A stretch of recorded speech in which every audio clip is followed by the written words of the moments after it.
ಎಲ್ಲರಿಗೂ ನಮಸ್ಕಾರ. ಮತ್ತು ಛಲ ಬಿಡಿದ ವಿಕ್ರಮಾದಿತ್ಯ ಮತ್ತೆ ಆ ಮರದ ಬಳಿಗೆ ಹೋಗಿ ಆ ಶವವನ್ನು ಎತ್ತಿಕೊಂಡು ಭುಜದ ಮೇಲೆ ಹಾಕ್ಕೊಂಡು ಮತ್ತೆ ಬರ್ತಿರ್ತಾನೆ. ಆವಾಗ ಆ ಶವದಲ್ಲಿದ್ದಂಥ ಬೇತಾಳ ಮತ್ತೆ ಹೇಳ್ತೈತಿ, ಮಹಾರಾಜ ಭಾಳ ಹಠಮಾರಿ ಅದ್ದಿದ್ದೀನಿ ನೀನು ಎಷ್ಟು ಹೇಳಿದ್ರೂ ನೀ ಕೇಳಿಸೋದಿಲ್ಲ, ಮತ್ತೆ ಮತ್ತೆ ನಾನು ಹುಡ್ಕೊಂಡು ಬರ್ತೀನಿ ನೀನು.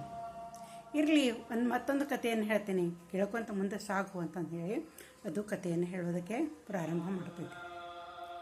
ಒಂದು ಊರಿನೊಳಗೆ ಒಂದು ಪುಟ್ಟ ಸಂಸಾರ ಇರ್ತೈತಿ.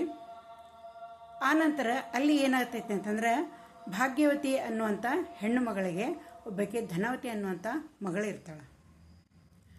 ಆನಂತರ ಅವಳ ಗಂಡ ಅಂದರೆ ಭಾಗ್ಯವತಿಯ ಗಂಡ ಅನಾರೋಗ್ಯದಿಂದ ತೀರಿ ಹೋದ ಕೂಡಲೇ ಅತಿಯಾದಂಥ ಬಡತನ ಇರ್ತೈತಿ. ಅವಳಿಗೆ ಏನಾಗ್ತೈತಿ ಅಂದ್ರೆ, ಹರೇದ ಮಗಳನ್ನು ಕರೆದುಕೊಂಡು ಆಕೆ ಬೇರೆ ಊರಿಗೆ ಬರ್ತಿರ್ತಾಳೆ. ಎಲ್ಲಿಯಾದರೂ ಒಂದು ಉದ್ಯೋಗವನ್ನು ಮಾಡಬೇಕು, ನನ್ನ ಮಗಳನ್ನು ನನ್ನ ಹೊಟ್ಟೆಯನ್ನು ತುಂಬಿಸ್ಕೋಬೇಕು ಅಂತ ಹೇಳಿ ಬರ್ತಾ ಇರ್ತಾಳೆ. ಅವಾಗ ಏನಾಗ್ತೈತಿ ಅಂದ್ರೆ, ಅವರು ಬರ್ತಾ ಇರ್ತಾರೆ, ರಾತ್ರಿ ಆಗ್ತೈತಿ. ಆಮೇಲೆ ಅಲ್ಲಿ ಒಂದು ಕಡೆ ಏನಾಗ್ತೈತಿ ಅಂದ್ರೆ, ಆ ಊರಿನೊಳಗೆ ಒಬ್ಬ ದರೋಡೆಕೋರ ಇರ್ತಾನೆ, ಅವನಿಗೆ ಗಲ್ಲು ಶಿಕ್ಷೆ ಆಗಿರ್ತೈತಿ. ಅವನ ಹೆಸರು ರಾಮದಾಸ ಅಂತಂದು ಹೇಳಿ. ಮಾರನೇ ದಿನ ಬೆಳಿಗ್ಗೆ ಅವನಿಗೆ ಗಲ್ಲು ಶಿಕ್ಷೆ ಆಗಿರ್ತೈತಿ. ಆಮೇಲೆ ಆತ ಏನಂತಂದ್ರೆ, ಅಲ್ಲಿ ಒಂದು ಕಟ್ಟೆ ಮೇಲೆ ಅವನು ಕುಂಡ್ರಿಸಿರ್ತಾರೆ. ಇವರು ಕೂಡ ಅಲ್ಲೇ ಬರ್ತಾರೆ. ಬಂದ ಕೂಡಲೇ ಏನಂತಂದ್ರೆ, ಈ ಕಳ್ಳ ಇದ್ದಾವ ಬಹಳ ನೀರಡಿಕೆ ಆಗ್ತೈತಿ, ನನಗೆ ನೀರು ಕೊಡ್ರಿ ಅಂತಂದು ಹೇಳಿ ಆ ರಾಜಭಟ ಅದನ್ನ ಕೇಳ್ತಾ ಇರ್ತಾನೆ. ರಾಜಭಟ ಬೈತಾ ಇರ್ತಾನೆ, ನೀನು ಬಹಳ ಪಾಪಿಷ್ಟದಿದ್ದಿ, ನಾಳೆ ಅಂದ್ರೆ ನಿನಗೆ ಗಲ್ಲಿಗೆ ಏರ್ಸೋರದಾರ, ಆಯಿತು ನೀನು ನೀರನ್ನು ಕೊಡ್ತೀನಿ ಅಂತಂದು ಹೇಳಿ ಅದು ಹೇಳ್ತಾ ಇರ್ತಾನೆ. ಆವಾಗ ಈ ತಾಯಿ ಮಗಳು ಕೂಡ ಅಲ್ಲಿ ಬರ್ತಾರೆ. ಬಂದು ಕೂಳಿ ಅವನಿಗೆ ಕೈಗೆ ಬೇಡಿಯನ್ನೆಲ್ಲ ಹಾಕಿರ್ತಾರಲ್ಲ, ಅವಾಗಕ್ಕೆ ಈ ಭಾಗ್ಯವತಿ ಕೇಳ್ತಾಳೆ, ಯಾಕೆ ಹಿಂಗೆ ಬೇಡಿಯನ್ನು ಹಾಕ್ಯಾರ, ಇವೇನು ತಪ್ಪು ಮಾಡ್ಯಾನ ಅಂತ ಕೇಳ್ತಾಳೆ. ಆಗ ರಾಜಭಟ ಹೇಳ್ತಾನೆ, ಇಲ್ಲ ದೊಡ್ಡ ದರೋಡೆಕೋರದಾನ, ಇಲ್ಲಿವರೆಗೆ ಸಾಕಷ್ಟು ದರೋಡೆಗಳನ್ನು ಮಾಡ್ಯಾನ, ಅದಕ್ಕೆ ಇವ ಸಿಗುತ್ತಿರಲೇ ಇಲ್ಲ, ಈಗ ಸಿಕ್ಕಾನ, ನಾಳೆ ಬೆಳಗ್ಗೆ ಅವನಿಗೆ ಗಲ್ಲು ಶಿಕ್ಷೆ ಆಗೋದೈತಿ ಅಂತ ಹೇಳ್ತಾನೆ. ಆಮೇಲೆ ಏನು ಮಾಡ್ತಾನಂತಂದ್ರೆ, ಅವನು ನೀರು ತರಕ ಅಲ್ಲಿ ಹೋಗ್ತಾನೆ. ಒಂದು ಸ್ಥಳ ನೀರು ಇಟ್ಟಿರ್ತಾರೆ, ಅಲ್ಲಿ ಹೋಗ್ತಾನೆ ಅವನು ನೀರು ತರಬೇಕು ಅಂತಂದು ಹೇಳಿ. ಆವಾಗ ಏನಂತಂದ್ರೆ, ಆ ಕಳ್ಳ ಇವ್ರ ಸಮೀಪ ಬರ್ತಾನೆ. ಬಂದು ತಾಯಿ ಮಕ್ಕಳಿಗೆ ಕೇಳ್ತಾನೆ, ನೀವು ಯಾರು ಅಂತೇಳಿ. ಇಲ್ಲಪ್ಪ, ನಾವು ಅತಿಯಾದ ಬಡತನದಿಂದ ಬಳಲಾಕತ್ತೀವಿ, ಇವರ ತಂದೆ ತೀರಿಕೊಂಡ, ಅದಕ್ಕೆ ಬೇರೆ ಊರಿಗೆ ಹೋಗಿ ಏನಾದ್ರು ಉದ್ಯೋಗ ಮಾಡಬೇಕು ಅಂತಂದು ಹೇಳಿ ನನ್ನ ಮಗಳನ್ನು ಕರ್ಕೊಂಡು ಹೊಂಟೇನಿ ಅಂತಂದೇಳಿ ಆ ತಾಯಿ ಹೇಳ್ತಾಳೆ. ಆಗ ಆತ ಏನು ಹೇಳ್ತಾನ ಅಂತಂತಂದ್ರೆ, ನಿನ್ನ ಮಗಳನ್ನು ನನ್ನ ಮದುವೆ ಮಾಡಿ ಕೊಡ್ತೀಯೇನೋ ಅಂತ ಹೇಳಿ ಕೇಳ್ತಾನೆ. ತಾಯಿಗೆ ಭಾಳ ಸಿಟ್ಟು ಬರ್ತೈತಿ. ನಾಳೆ ಬೆಳಗ್ಗೆಯಿಂದ ನಿನಗೆ ಗಲ್ಲು ಶಿಕ್ಷೆ ಐತಿ, ಇಂಥದ್ರೊಳಗೆ ನನ್ನ ಮಗಳನ್ನು ಮದುವೆ ಕೊಡು ಅಂತಂದು ಹೇಳ್ತೀಯನ್ನ ನೀನು ಎಷ್ಟು ದುಷ್ಟ ಬುದ್ಧಿ ಅವದಿದ್ದಿ ಅಂತಂದೇಳಿ ಅವನಿಗೆ ಬೈತಾಳೆ. ಆಗಾತ ಹೇಳ್ತಾನ, ನಾನು ಇಲ್ಲಿವರೆಗೆ ಬರೀ ಪಾಪದ ಕೆಲಸಗಳನ್ನೇ ಮಾಡ್ಕೊಂಡು ಬಂದೇನೆ, ನಾಳೆ ನನಗೆ ಗಲ್ಲು ಶಿಕ್ಷೆಯನ್ನು ಹಾಕ್ತಾರೆ, ನನಗೆ ಈ ಪಾಪದಿಂದಾಗಿ ನನ್ನ ಕೊನೆಯವರೆಗೆ ನನಗೆ ಕೊನೆ ಗಳಿಗೆಯಲ್ಲಿ ಬಾಯಿಗೆ ನೀರು ಹಾಕುವರ್ ಸಹ ಯಾರೂ ಇಲ್ಲ. ಅದಕ್ಕಾಗಿ ನೀನು ನಿನ್ನ ಮಗಳನ್ನು ನನ್ನ ಮದುವೆ ಮಾಡಿ ಕೊಟ್ಟೆ ಅಂತಂದ್ರೆ ಈ ಒಂದು ರಾತ್ರಿ ನಾ ಕಳೀತೇನೆ, ನಾಳೆ ಅವಳಿಗೆ ಒಂದು ಮಗು ಹುಟ್ಟಿತು ಅಂತಂದ್ರೆ ಅವಳಿಂದ ನನಗೆ ಪಿಂಡವನ್ನು ಪ್ರದಾನ ಮಾಡಿತು ಅಂತಂದ್ರೆ, ಆ ಮಗು ಪಿಂಡ ಪ್ರದಾನ ಮಾಡ್ತು ಅಂತಂದ್ರೆ ನನಗೆ ಮೋಕ್ಷ ಇದ್ದದ್ದು ಸಿಗ್ತೈತಿ, ಇಲ್ಲತ್ತಂದ್ರೆ ನಾ ಹಿಂಗೆ ಪ್ರೇತವಾಗಿ ಅಡ್ಡಾಡಬೇಕಾಕೈತಿ, ಮತ್ತು ನಾ ಸಂಗ್ರಹಿಸಿಟ್ಟಂಥ ಹಣ ಯಾರಿಗೂ ಸಿಗೋದಿಲ್ಲ, ಒಂದು ಗುಪ್ತ ಸ್ಥಳದೊಳಗೆ ಇಟ್ಟೇನೆ, ನಿಮ್ಮಿಬ್ಬರಿಗೂ ಅದನ್ನ ಸ್ಥಳದ ಮಾಹಿತಿಯನ್ನು ಹೇಳ್ತೇನೆ, ಇದರಿಂದ ನಿಮ್ಮ ಬಡತನೂ ನೀಗ್ತೈತಿ ಅಂತಂದು ಹೇಳಿ ಆ ದರೋಡೆಕೋರ ಇದ್ದವ ಹೇಳ್ತಾನೆ ರಾಮದಾಸ. ಅವಾಗ ಈ ತಾಯಿಗೆ ಸರಿ ಅನಿಸ್ತೈತಿ, ಆಯಿತು ನಾವೆಷ್ಟು ದುಡಿದ್ರೂ 2 ಹೊತ್ತಿನ ಊಟಕ್ಕೆ ಭಾಳ ತ್ರಾಸ ಆಗ್ತೈತಿ, ಈತ ಸಾಕಷ್ಟು ಸಂಪತ್ತನ್ನು ನಮ್ಗೆ ಕೊಡಾಕತ್ತಾನ, ಆಹಾರ ಆಗಲಿ ಅಂತಂದು ಹೇಳಿ ಅವನಿಗೇನು ಮಾಡ್ತಾಳ ಅಂತಂದ್ರೆ, ಆ ರಾತ್ರಿ ಅವಳೊಂದಿಗೆ ಅವನ ಮದುವೆಯನ್ನು ಮಾಡ್ತಾಳೆ. ಪುರೋಹಿತರನ್ನ ಕರೀತಾರೆ. ಆಮೇಲೆ ಅವ ಏನು ಮಾಡ್ತಾನ ಅಂತಂದ್ರೆ, ಅಲ್ಲಿಯೇ ಒಂದು ಬೆಂಕಿಯನ್ನು ಹೊತ್ತಿಸಿ ಆ ಒಂದು ಸಪ್ತಪದಿಯನ್ನು ತುಳಿತಾ ಇದ್ದಂಗೆ ಅವಳಿಗೇನಂತ ಅಲ್ಲಿ ಸಿಂಧೂರ ಇರ್ತೈತಿ, ಆ ಸಿಂಧೂರವನ್ನು ಅವಳ ಹಣೆಗೆ ಹಚ್ಚಿ ಅವಳನ್ನು ಮದುವೆ ಆಗ್ತಾನೆ. ಮದುವೆಯಾಗಿ ಅವತ್ತಿನ ರಾತ್ರಿ ಅವಳೊಂದಿಗೆ ಕಳೀತಾನೆ. ಆಮೇಲೆ ಮಾರನೆಯ ದಿನ ಬೆಳಿಗ್ಗೆ ಏನಂತಂದ್ರೆ ಆತನಿಗೆ ಗಲ್ಲಿಗೆ ಏರಿಸಲಾಗ್ತೈತಿ. ತಾಯಿ ಮಗಳು ಅವ್ರು ನೋಡ್ತಾರೆ, ಹಿಂದಿನ ರಾತ್ರಿ ಮಗಳ ಮದುವೆ ಆಗೈತಿ, ಮಾರನೇ ದಿನ ಅಂತಂದ್ರೆ ಅವಳು ವಿಧವೆ. ಭಾಳ ತ್ರಾಸಕ್ಕೈತಿ, ಭಾಳ ಅಳ್ತಾರೆ ಇಬ್ಬರು ತಾಯಿ ಮಗಳು. ಆಮೇಲೆ ಏನು ಮಾಡ್ತಾರೆ ಅಂತಂದ್ರೆ ಆ ದರೋಡೆಕೋರ ಹೇಳಿದಂಥ ಜಾಗಕ್ಕೆ ಬರ್ತಾರೆ. ಒಂದು ಗವಿಯೊಳಗೆ ಗುಪ್ತವಾದಂಥ ಜಾಗದೊಳಗೆ ಆತ ಇಟ್ಟಿರ್ತಾನೆ ಸಂಪತ್ತನ್ನು. ಆಮೇಲೆ ಅಲ್ಲಿ ಬರ್ತಾರೆ, ಅವ್ರು ಹುಡ್ಕೊಂತ ಬರ್ತಾರೆ. ಅಲ್ಲಿ ಬಂದು ಅವ್ನು ಹೇಳಿದಂಥ ಸ್ಥಳದೊಳಗೆ ಒಂದು ದೊಡ್ಡ ಪೆಟ್ಟಿಗೆ ಇರ್ತೈತಿ. ಆ ಪೆಟ್ಟಿಗೆಯನ್ನು ತೆಗೆದು ನೋಡಿದ್ರೆ ಸಾಕಷ್ಟು ಪ್ರಮಾಣದೊಳಗೆ ದನಕನಕಗಳು, ಆಭರಣಗಳು ಇದ್ದುದು ಇರ್ತಾವೆ. ಅವರಿಬ್ಬರಿಗೂ ಭಾಳ ಸಂತೋಷಕ್ಕೈತಿ. ಅವೆಲ್ಲವುಗಳನ್ನು ಗಂಟು ಕಟ್ಟಿಕೊಂಡು ಅವ್ರು ಮತ್ತೊಂದು ನಗರಕ್ಕೆ ಹೋಗ್ತಾರೆ. ಅಲ್ಲಿ ಏನಾಗ್ತೈತಿ ಅಂದ್ರೆ ಸಾಕಷ್ಟು ಸಂಪತ್ತು ಬಂದಿರ್ತೈತಿ. ಅಲ್ಲಿ ಒಂದು ದೊಡ್ಡ ಭವನವನ್ನು ಅವರು ಖರೀದಿ ಮಾಡ್ತಾರೆ. ಆಮೇಲೆ ಒಳ್ಳೆ ಐಷಾರಾಮಿ ಜೀವನವನ್ನು ಅವರು ಪ್ರಾರಂಭ ಮಾಡ್ತಾರೆ. ಶ್ರೀಮಂತ ಜೀವನ ಅವ್ರದ್ದಾಗ್ತೈತಿ.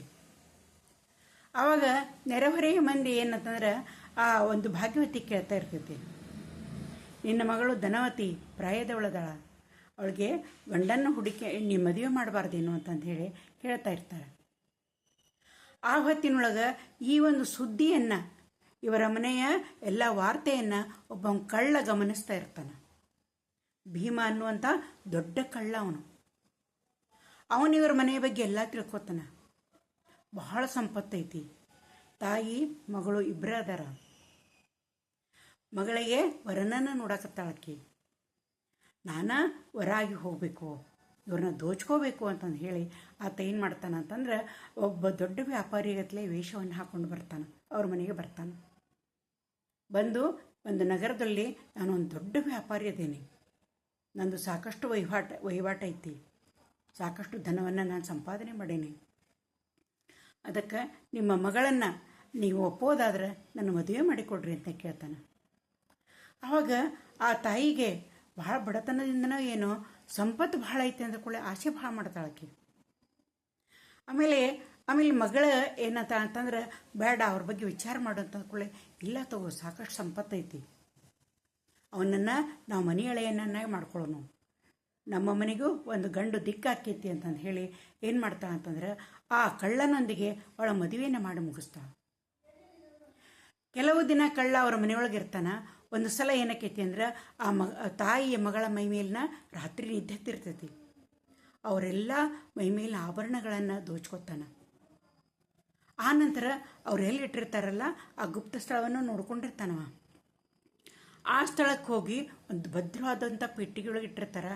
ಮೊದಲೇ ಕಳ್ಳ ಇವನು ಆ ಕೀಲೆಯನ್ನು ಮುರಿತಾನೆ, ಕೈ ಚಳಕದಿಂದ ಆ ಕೀಲೆಯನ್ನು ಮುರಿತಾನೆ. ಸಾಕಷ್ಟು ಸಂಪತ್ತು ಇನ್ನೂ ಇರ್ತೈತೆ ಆ ಪೆಟ್ಟಿಗೆಯೊಳಗೆ.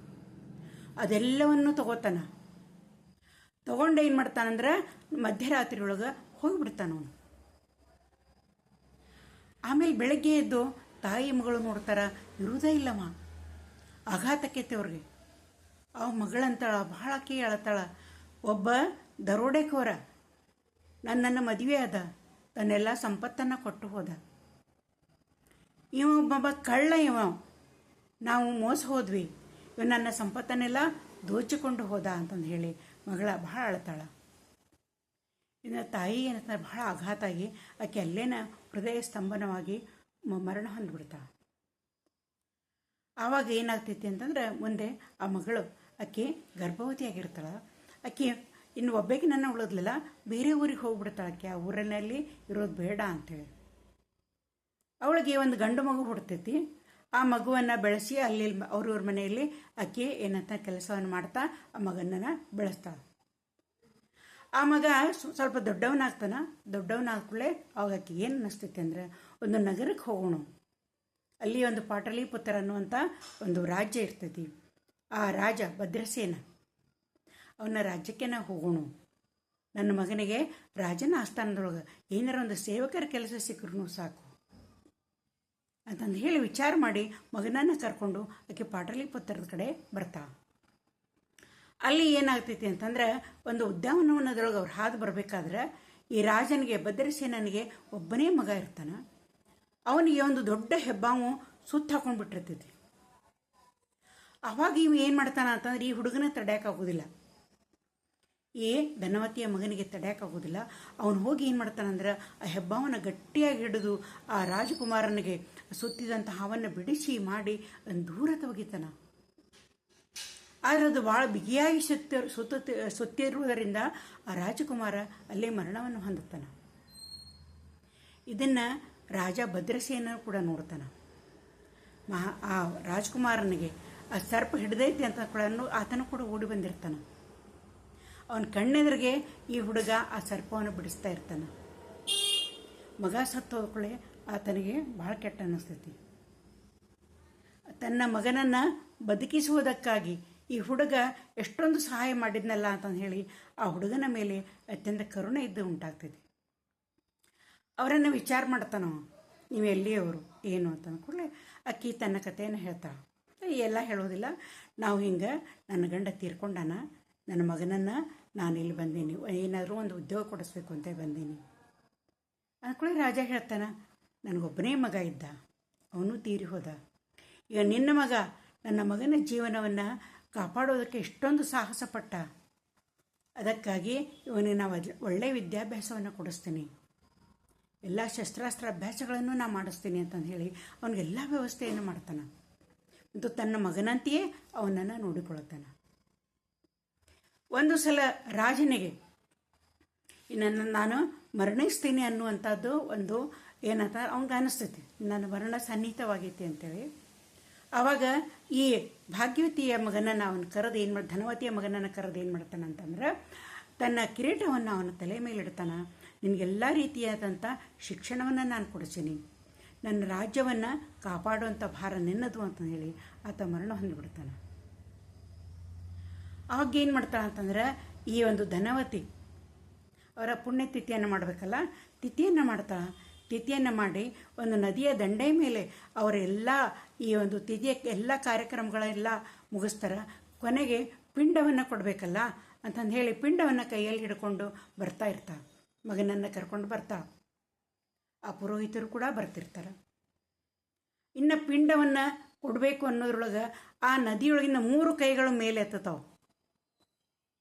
ಒಂದು ಆ ರಾಮದಾಸ್ ಅನ್ನುವಂಥ ದರೋಡೆಕೋರನ ಕೈ, ಇನ್ನೊಂದು ಕಳ್ಳ ಭೀಮ ಅನ್ನುವಂಥ ಕಳ್ಳನ ಕೈ, ಮತ್ತೊಂದು ರಾಜನ ಕೈ. 3 ಎತ್ತತಾವೆ ಕೈ, ಪಿಂಡವನ್ನು ನಾನು ಕೊಡಬೇಕು, ತಮ್ಮ ಕೊಡಲಿ ಅಂತ ಹೇಳಿ. ಆವಾಗ ಈ ಕಥೆಯನ್ನು ಬೇತಾಳ ಹೇಳ್ತೈತಿ. ಮತ್ತು ಹೇಳು ಮಹಾರಾಜ, ಪಿಂಡವನ್ನು ಆತ ಯಾರ ಕೈಯಲ್ಲಿ ಇಡಬೇಕು ಅಂತಂದು ಹೇಳ್ತೈತಿ. ಆವಾಗ ಮಹಾರಾಜ ಹೇಳ್ತಾನೆ, ನಿಮ್ದು ಏನು ಉತ್ತರ ಐತೆ ನನಗೆ ಗೊತ್ತಿಲ್ಲ, ವಿಕ್ರಮಾದಿತ್ಯನ ಉತ್ತರವನ್ನು ನಾವು ನೋಡೋಣ ಅಂತ.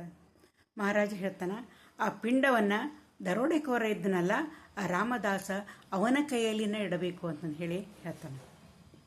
ಯಾಕಂದ್ರೆ ಆತ ತಾನು ಸಾಯ್ತೀನಿ ಅಂತ ಗೊತ್ತಿದ್ದು ಇವ್ರ ಸಹಾಯ ಆಗಲಿ ಅನ್ನುವಂಥ ದೃಷ್ಟಿಯಿಂದ ಅವಳನ್ನು ಮದುವೆ ಆದ. ಈ ಕಳ್ಳ ಇದ್ದವ ದನದ ಆಸೆಗಾಗಿ ಅವಳನ್ನು ಮದುವೆ ಆದ. ಮಹಾರಾಜ ಇದ್ದವ ತನ್ನ ಮಗನನ್ನು ರಕ್ಷಣೆ ಮಾಡ್ಯಾನ ಅನ್ನೋದಕ್ಕಾಗಿ ಕರ್ತವ್ಯಕ್ಕಾಗಿ ಅವರನ್ನು ತನ್ನ ಮಗನಂತೆ ಜೋಪಾನವನ್ನಾಗಿ ಮಾಡ್ದ.